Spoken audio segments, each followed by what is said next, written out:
Hi, everyone. We're back with another great episode of Liftoff with Jeanniey Walden. And we have got a show packed with insight, information, and even some delicious summer recipes. We're going to start, as we often do, with tips on business success. And in this case, we're going to keep Pride Month rolling with diversity of the business landscape. Ash Beckham is an accidental advocate for equality that does not shy away from hard conversations. Known for her viral TED Talk, Coming Out of Your Closet, her latest book is an empowering call to action to help create change.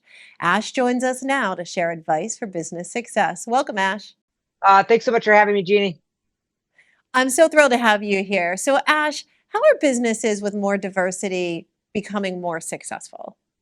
Well, I think there's been a significant change in the landscape. It used to be kind of like an elbow and a nod of where you could go and be successful or be accepted for who you are and live your authentic life at work. And now it's a completely different metric. If you're not 2 clicks away on the company website from what the DEI initiatives are, you're at a competitive disadvantage in the marketplace.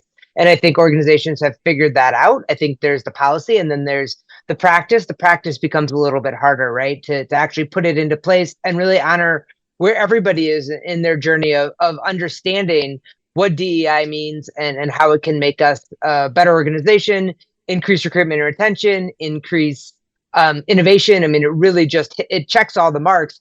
It just has to be a place where it authentically occurs. Tell us some ways that you found that a workplace can strive to be more inclusive.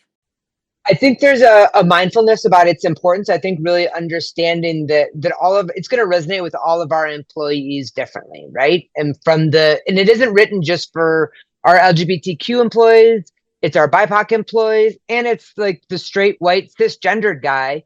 He's also part of the company culture. And if we want to be truly inclusive, we have to include everybody and give them the resources that they need to understand how it impacts them, how it increases their ability to lead, and how it makes them as an individual team within the organization and the greater organization more competitive. But we need some resources to be able to do that. We can't just expect people like you and I that grew up in a space where you wouldn't say those things, that just all of a sudden come in one day, read the new company policy and be able to implement it. That's just an unfair ask, I think. So how do we make these conversations approachable and not expect our managers to have all the answers, but really be willing to find the solutions with their employees that are most impacted by that? We don't just face issues as an LGBTQ community in June, right? It's an annual struggle. And so as much as we all appreciate the recognition and want that to happen for any of our historically marginalized communities, it's not, the celebration is nice, but where does the rubber meet the road? Where are our resources being devoted to supporting professional development for leaders? What does that leadership pipeline look like to make sure the most marginalized groups are included in that process, right? What do mentorship programs look like that give us the ability to highlight people from different backgrounds? When we're doing our recruiting, are we going to HBCUs? What do those recruiting tools look like to really know that outreach is real and it isn't something we do on the first of the month and end on the 30th and then flip the calendar and move on to the next group? It's really easy to spot that from within the community. So there's got to be a genuine need. And I think also using people within your organization that identify as part of one of those communities to really be your sounding board of, is this rainbow washing, right?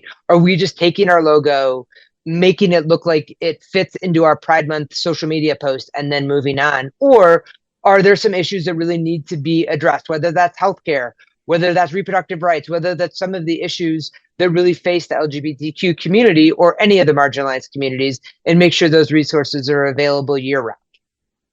These are great reminders. Thanks for helping expand our minds and reminding us of where we need to be focused and how we can all work together to create a better world. Thank you so much, Ash, for being on Liftoff.